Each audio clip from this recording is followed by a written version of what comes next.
So, why did you feel the need to write the book? The idea of the book came about when I had a 4-year-old brought to me several years ago. When she walked through the door, she was covered in eczema from head to foot, and she was absolutely glowing. The child was so much in distress from the allergies that she had. And her mother told me that she'd had this rash since she was 2 weeks old. I immediately had the impression that it was more emotional than physical. The physical reaction was the outcome of the emotional impacts. And after talking to the mum, she told me that she had lost her father while she was pregnant. And this little girl was very, very good while I worked on her for just over an hour, working on the emotional impacts that she had received while in the womb and taking on the grief of the mother in the womb. And the reactions from that occurrence was the allergies, eczema. And the mother had done everything that she could have thought. She had had her right through the medical route. She had also been to have her child tested for allergies, of which she was on the very highest range. She also had her treated with homeopathy and checked her food. She only had the very best organic foods, etc.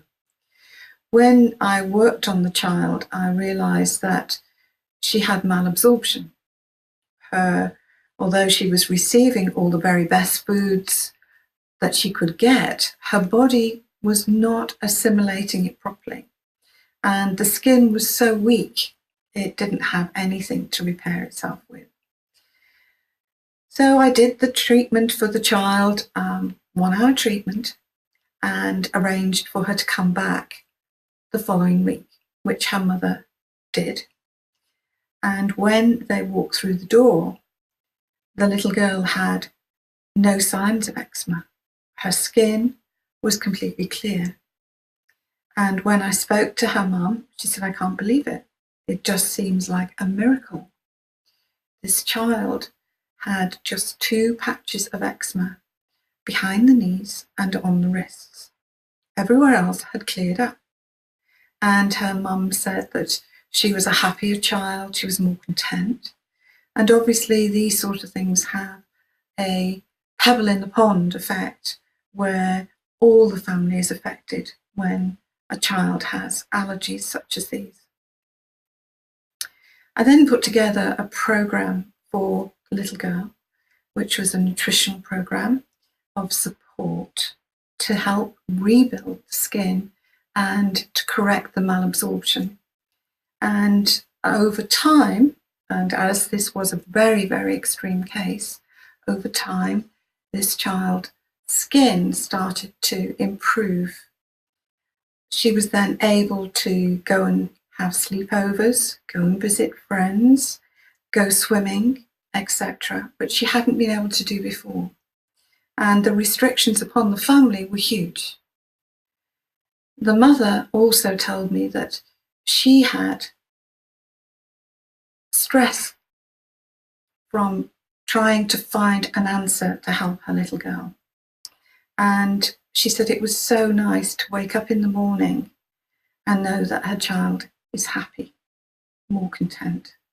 Because she was getting to the point where she would wake each morning and think to herself, how am I going to cope today? How am I going to help her? And it was on that second visit that I decided that I had to do something.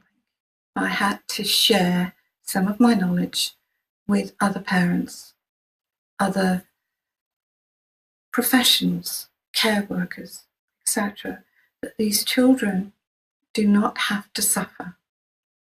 They can be helped, and each child is an individual and they do need specific help for them.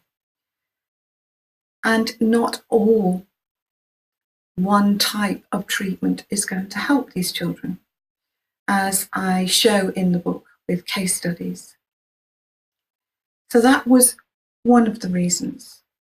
The other reason was that with working with women and children, and through pregnancy, infertility, and miscarriage, I have also realized over many years of treating others that grief and emotional impacts affects the child, and not only the parents, but the child as well.